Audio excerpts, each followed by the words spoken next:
बेटा आज हम यूनिट नंबर फर्स्ट पढ़ेंगे +1 क्लास की। तो यूनिट का नाम है आपकी some basic concept of chemistry. मैं यूनिट का नाम लिखूं तो some basic concept of chemistry. तो आज वो पढ़ेंगे, नॉर्मली थोड़ा वो 10th में आ चुका होगा। तो some basic concept of chemistry क्या है, हम केमिस्ट्री के कुछ बेसिक कंसेप्ट पढ़ेंगे, जिसमें सबसे पहला कंसेप्ट है कि जो आपने 9th में पढ़ा, व्हाट इज मैटर। सबसे पहला पॉइंट क्या है, व्हाट इज मैटर। तो आपने पहले भी डेफिनेशन पढ़ी हुई है मैटर की। तो मैटर क्या होता है आपने पहले भी पढ़ा है, anything which occupies space and have mass, which occupy space and have या हैज मास। कोई भी चीज जो स्पेस को स्पेस ऑक्यूपाई करती हो, जिसको स्पेस लगता है मतलब कहीं भी एग्जिस्ट करने में, और जिसका मास होता है, वो सारी चीजें क्या होती हैं आपकी मैटर। ये आपने पहले भी पढ़ा हुआ है कि मैटर वो सारी चीजें होती हैं जो स्पेस लेती हैं और जिसका मास होता है, वो सारी चीजें क्या होती है। बिल्कुल शॉर्ट में डेफिनेशन है मैटर की। तो एग्जाम्पल के तौर पे देखो, यदि मैं एग्जाम्पल के तौर पे देखूं तो मैटर कौन कौन से होते हैं। आपका चेयर, आप जब चेयर पे बैठते हो तो चेयर जो है आपकी उस क्या है, उसका मास भी है और स्पेस ऑक्यूपाई भी करती है। तो चेयर क्या है आपका एक मैटर है। बोर्ड, पेन, पेन भी क्या है आपका स्पेस ऑक्यूपाई करता है, उसका मास होता, तो पेन भी क्या है आपका मैटर है। एयर, सबसे मेन बात, एयर भी आपका मैटर है। बेशक आपको कई बार दिखाई नहीं देती, पर एयर क्या है आपका मैटर है। एयर मैटर क्यों है यदि मैं उसको समझाऊं, देखो एयर दोनों चीजें करती है। एयर वो ऑक्यूपाई स्पेस, वो स्पेस भी करती है, अपना स्पेस ऑक्यूपाई भी करती है, और हैव मास, उसका मास भी होता है। यदि मैं इस चीज़ को एक्सप्लेन करूं कि एयर स्पेस ऑक्यूपाई कैसे करती है, आप कोई भी बैलून लेते हो, आप बैलून लेते हो ना, कोई भी बैलून लेते हो, तो बैलून जब आप उसमें हवा भरते हो तो बैलून फूल जाता है ना। बैलून क्या होता है, फूल जाता है। तो फूलता है क्योंकि उसके अंदर एयर चली जाती है, और बैलून फूलने से पता लगता है कि बैलून के अंदर एयर ने स्पेस ऑक्यूपाई किया है, तभी वो बैलून फूलता है। तो जब एयर बैलून के अंदर स्पेस ऑक्यूपाई कर सकती है, तो आप ये बोल सकते हो एयर क्या है आपका एक मैटर है। और हैज मास, और एयर का मास भी होता है। एयर का मास कैसे होता है, जब आप सुनार की दुकान पे जाते हो तो जब वो गोल्ड को मेजर करता है तो सारे उसको अच्छी तरह एयर टाइट, मतलब गिलास में जब मेजर करता है तो उसको क्यों करता है, क्योंकि उसे पता है कि एयर के कारण बैलेंस ऊपर नीचे हो सकता है। इसलिए जो सुनार है वो गोल्ड को बड़े केयरफुली मेजर करता है एयर टाइट सिस्टम में, क्योंकि एयर बैलेंस को ऊपर नीचे कर सकती है, तो एयर में मास भी है। तो इस तरीके से आप बता सकते हो कि ये सारी चीज़ें क्या हैं आपकी मैटर। तो एयर भी मैटर है, चेयर भी मैटर है, पेन भी क्या है आपका मैटर है। तो मैटर के बाद क्या है आपका क्लासिफिकेशन ऑफ मैटर। केमिस्ट्री के स्कोप जो है वो लास्ट में आ जाएगा वो टॉपिक। तो उसके बाद पहले मैटर के बारे में डिटेल में पढ़ लेते हैं कि मैटर क्या होता है, ठीक है। और एक चीज़ और, जो केमिस्ट्री है, यदि मैं एक डेफिनेशन देखूं आपको सबसे पहले कि केमिस्ट्री क्या होती है, मैटर की क्लासिफिकेशन से पहले बेसिकली कि केमिस्ट्री क्या होती है। जो भी मैटर को स्टडी करती है, जो the branch of science, the branch of science which deals with matter, जो मैटर को डील करती है, मैटर के बारे में बताती है साइंस की ब्रांच, उसी को क्या बोलते हैं केमिस्ट्री। मैटर के बारे में क्या क्या बताएगी केमिस्ट्री, उसकी प्रॉपर्टीज बताएगी, उसकी स्ट्रक्चर्स बताएगी, उसकी कंपोजिशन बताएगी, वो किससे बना हुआ है मिलके। तो जो चीज़ें मैटर के बारे में कोई भी साइंस की ब्रांच जो मैटर की प्रॉपर्टीज के बारे में बताए, मैटर की स्ट्रक्चर के बारे में बताए, मैटर की कंपोजिशन के बारे में बताए, उसी ब्रांच को क्या बोलते हैं केमिस्ट्री। उसी ब्रांच को क्या बोलते हैं केमिस्ट्री। तो अब हम मैटर के बारे में स्टडी करेंगे थोड़ा सा कि मैटर, जो आपने 9th-10th में वैसे पढ़ भी लिया है, तो ये तो कंफर्म होगा कि केमिस्ट्री क्या है। जो ब्रांच किसको स्टडी करती है, मैटर को स्टडी करती है, वो क्या होती है आपकी केमिस्ट्री। तो मैटर, यदि मैं क्लासिफिकेशन ऑफ मैटर देखो, अगला टॉपिक है classification of matter. Classification of matter. Matter को कितने टाइप में क्लासिफाई किया गया है आपको बताना है। बेसिकली मैटर को दो टाइप में क्लासिफाई किया गया है। एक तो होता है फिजिकल क्लासिफिकेशन। फिजिकल क्लासिफिकेशन, आपके मैटर को क्लासिफाई किया गया है। कुछ टॉपिक स्टार्टिंग के जो पहला चैप्टर वैसे रहेंगे जो 9th-10th में आ चुके हैं, उसके बाद फिर टॉपिक डीप होते चले जाएंगे। ठीक है, तो सबसे पहला क्या है आपका फिजिकल क्लासिफिकेशन है। दूसरा आपको करना है केमिकल क्लासिफिकेशन। केमिकल क्लासिफिकेशन, तो आपकी दो क्लासिफिकेशन हो गई, एक फिजिकल क्लासिफिकेशन और एक क्या हो गई आपकी केमिकल क्लासिफिकेशन मैटर की। तो सबसे पहले देखेंगे फिजिकल क्लासिफिकेशन ऑफ मैटर। तो फिजिकल क्लासिफिकेशन क्या होती है, देखो टॉपिक का नाम हमने बता दिया कि फिजिकल क्लासिफिकेशन। फिजिकली क्लासिफिकेशन का मीन्स क्या है, आप बाहरी तौर पे देखते हो, एक्सटर्नली तौर पे देखते हो तो आपके मैटर कितने टाइप्स का होता है। वैसे तो 5 टाइप्स का होता है, पर +1 में जो है आपका मैटर को 3 टाइप में आपको पढ़ना है बेसिकली। एक आपका सॉलिड, एक आपको पढ़ना है फिजिकल में लिक्विड, जो आप पहले भी पढ़ चुके। थर्ड किसके बारे में पढ़ना है आपको, गैस के बारे में। पहला सॉलिड, फिर लिक्विड और फिर किसके बारे में पढ़ना है आपको, गैस के बारे में। ठीक है, तो वो आइंस्टीन और प्लाज्मा 2 स्टेट और होती हैं, पर वो +1 क्लास में नहीं है। तो बेसिकली आपको सिर्फ 3 ही स्टेट पढ़नी है फिजिकल में, एक सॉलिड और एक लिक्विड और एक किसके बारे में पढ़ना है आपको, गैस के बारे में पढ़ना है। तो सबसे पहले हम पढ़ते हैं सॉलिड के बारे में कि what is solid.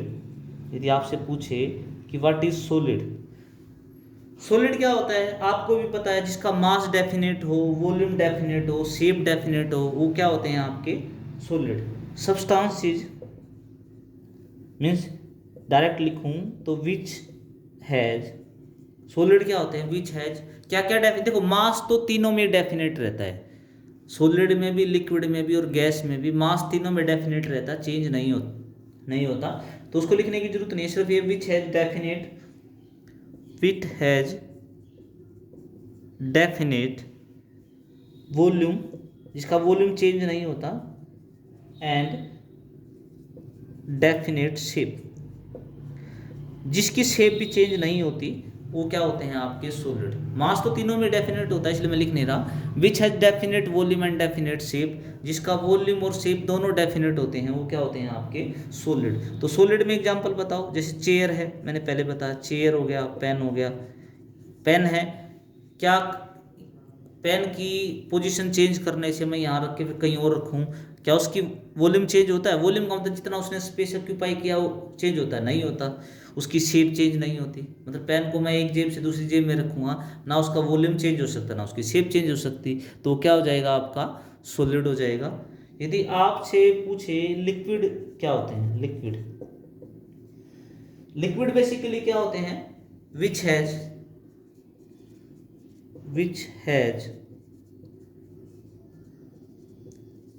Definite volume but no definite shape, जिसका वॉल्यूम तो डेफिनेट होता है पर क्या डेफिनेट नहीं होती, उसकी शेप डेफिनेट नहीं होती, वो क्या होता है आपका लिक्विड।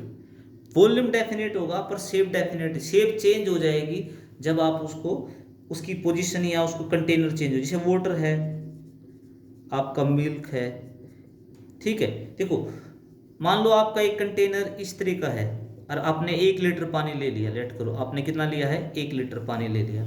अब उसकी शेप इस तरीके की है और आप उसी 1 लीटर पानी को इसमें डाल दोगे तो 1 लीटर ये आ गया। देखो इन दोनों में 1 लीटर यहाँ, 1 लीटर यहाँ, वॉल्यूम तो कांस्टेंट है, दोनों में 1 लीटर है, बट शेप देखो ये शेप हॉरिजॉन्टल है, यहाँ शेप कैसी होगी आपकी वर्टिकली। तो लिक्विड को जिस कंटेनर में रखोगे उसी कंटेनर की शेप हो जाएगी, तो वो शेप तो चेंज होती है, बट वॉल्यूम तो 1 लीटर रहेगा तो आपका क्या चेंज नहीं होगा, उसका वॉल्यूम चेंज नहीं होगा।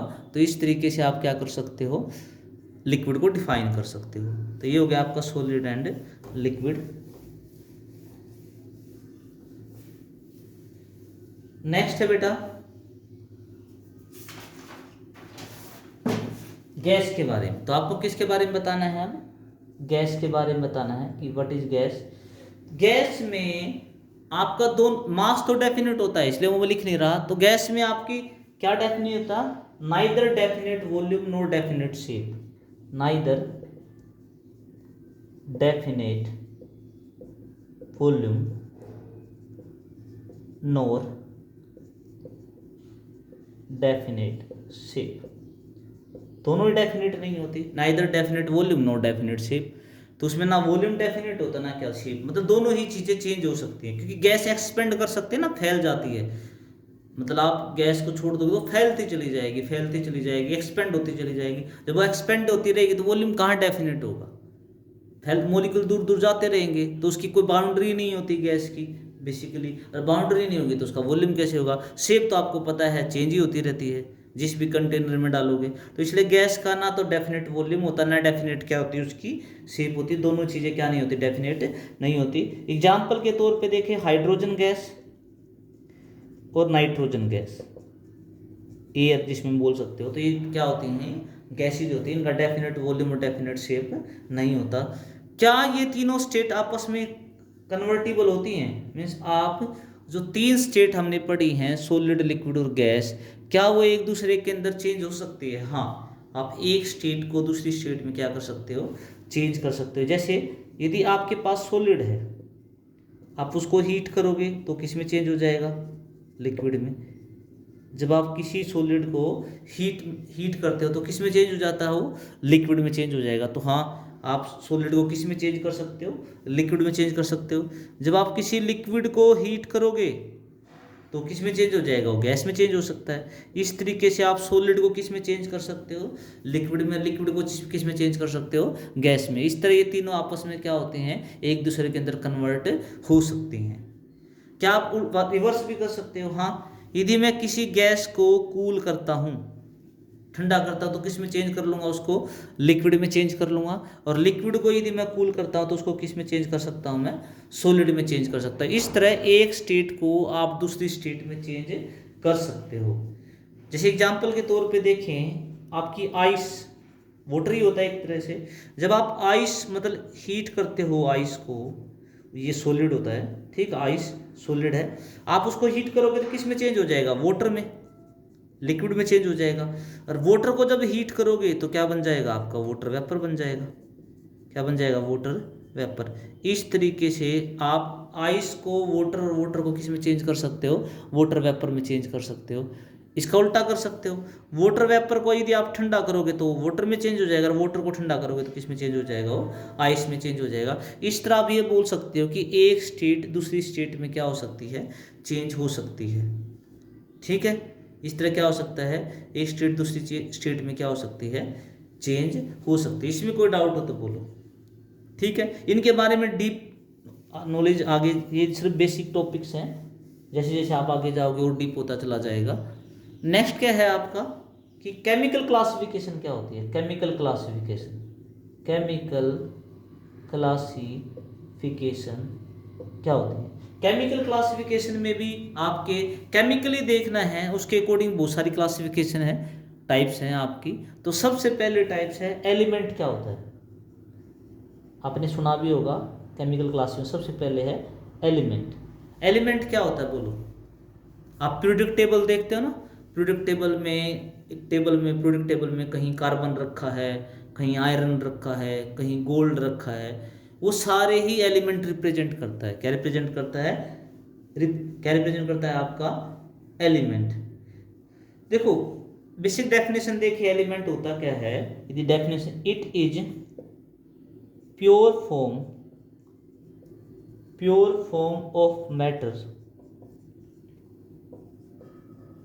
which have only one kind of atoms। मतलब वो छोटा पार्टिकल जिसमें एक तरह के एटम्स होते हैं उसको क्या बोलते हैं? एलिमेंट। जैसे कार्बन है तो कार्बन के एटम्स रहेंगे, कोई दूसरा तो हो नहीं सकता। गोल्ड है तो सिर्फ गोल्ड के एटम्स रहेंगे, तो क्या होंगे आपके? एलिमेंट। एक दूसरी डेफिनेशन और लिख देता हूं, ये और भी आसान है कि it is simplest forms of pure substance which can neither be broken into simpler substances। मतलब ये प्योर सब्सटेंस की सबसे छोटी फॉर्म है जिसको आप तोड़ नहीं सकते, तो वो भी क्या कहलाएगा, आपका एलिमेंट कहलाएगा। मतलब किसी भी प्योर सब्सटेंस की वो सबसे छोटी फॉर्म जिसको आप तोड़ नहीं सकते वो भी क्या होगा, आपका एलिमेंट। वो क्या होगा, आपका एलिमेंट कहलाएगा। समझ में आया कि सबसे सिंपलेस्ट फॉर्म किसी भी सब्सटेंस की जिसको आप तोड़ नहीं सकते वो क्या होगा, आपका एलिमेंट। ये दो डेफिनेशन है आपके एलिमेंट की। जैसे एग्जांपल देखो, मैं एग्जांपल समझाता हूँ। जैसे कार्बन है, कार्बन को आप किससे रिप्रेजेंट करते हो, सी से। क्या आप कार्बन को तोड़ सकते हो, ऐसे करके तोड़ थोड़ा सकते, कार्बन तो कार्बन रहेगा। तो कार्बन सबसे सिंपलेस्ट फॉर्म है, तो इसलिए इसको तोड़ नहीं सकते, तो ये क्या होगा, आपका एलिमेंट होगा। आयरन देखो, आयरन को आप Fe से लिख सकते हो, तो आपको ये थोड़ा कि Fe और E अलग अलग हो जाएगा, तो Fe रहेगा। तो ये सबसे सिंपलेस्ट फॉर्म है जिसको आप तोड़ नहीं सकते, तो ये क्या होगा, आपका एलिमेंट। तो एलिमेंट में कोई डाउट हो तो बताओ। नेक्स्ट है एलिमेंट के बाद आपका compound. What is next, compound. आज के लिए कंपाउंड क्या होगा बताओ। यदि आपसे पूछे व्हाट इज कंपाउंड या व्हाट इज कंपाउंड, कंपाउंड क्या होगा बोलो। Compound is the pure substance which has two or more element. अब एक एलिमेंट तो आपने पढ़ लिया, एक से ज्यादा एलिमेंट मिला दो तो क्या बन जाएगा, आपका कंपाउंड बन जाएगा। It is pure substances which have two or more elements, जिसमें एक या दो या दो से ज़्यादा एलिमेंट होंगे। जिसमें आप मतलब दो या दो से ज़्यादा एलिमेंट को मिला दोगे तो आपका क्या बन जाएगा, बेसिकली कंपाउंड बन जाएगा। आपको एलिमेंट मिलाने, जैसे एग्जांपल देखो, मैंने हाइड्रोजन को और ऑक्सीजन को मिला के H2O बनाया, तो ये क्या बन गया, आपका कंपाउंड। मैंने दो हाइड्रोजन ले लिए, एक ऑक्सीजन ले ली, मतलब दो एलिमेंट यूज किए, एक हाइड्रोजन और एक ऑक्सीजन, तो उस तरह मिला के क्या बना दिया मैंने, H2O। तो ये क्या हो गया, आपका कंपाउंड हो गया। ये क्या हो गया, आपका कंपाउंड। मैंने सोडियम लिया एक एलिमेंट, मैंने एक एलिमेंट लिया क्लोरीन, मैंने दोनों को मिला दिया तो क्या बन गया, आपका सोल्ट। तो ये क्या हो गया, कंपाउंड। तो जिसमें दो या दो से ज़्यादा एलिमेंट मिलाते हो आप, तो दो से ज़्यादा एलिमेंट मिलाने के बाद क्या बनेगा, आपका कंपाउंड बनेगा। क्या बनेगा, आपका कंपाउंड। नेक्स्ट आज के लिए मिक्सचर क्या होता है। नेक्स्ट क्या होता है, आपका मिक्सचर। मिक्सचर बेसिकली क्या होता है कि जब आप किसी दो या दो से ज़्यादा सब्सटेंस को मिक्स करते हो। यदि मिक्सचर की डेफिनेशन देखूँ कि मिक्सचर क्या होता है, a mixture is a mixture in which क्या करते हैं आप, two or more substances mix completely and has one phase is called mixture। या मैं इसकी दूसरी definition, in which to or more substances mix करते हैं, मिक्स इन एनी रेशो। मतलब आप किसी भी दो सब्सटेंस को मिक्स करोगे किसी भी रेशो में। मिक्सचर बेसिकली क्या होता है, जब आप किसी भी दो सब्सटेंस को मिक्स करते हो और किसी भी रेशो में मिक्स करते हो। जैसे मान लो मैंने NaCl लिया, मैंने पानी में डिजोल्व कर दिया, तो ये आपका क्या बन जाएगा, मिक्सचर। जब आप कभी भी दो सब्सटेंस को किसी भी, देखो नमक कम हो सकता है ज़्यादा, 1 चम्मच नमक डालो या 2 चम्मच नमक डालो, जब भी आप पानी में डिजोल्व कर दोगे तो क्या बन जाएगा, मिक्सचर। तो इसमें रेशो फिक्स नहीं होती है, यानी रेशो जब आप किसी भी दो सब्सटेंस को मिक्स करते हो किसी भी रेशो में, तो क्या होगा, आपका मिक्सचर होगा। यहाँ तक कोई भी डाउट है तो पूछो बेटा। यहाँ पर रेशो फिक्स नहीं होती मिक्सचर के अंदर, आप मिक्सर को क्या कर सकते हो, उसको वेरी कर सकते हो।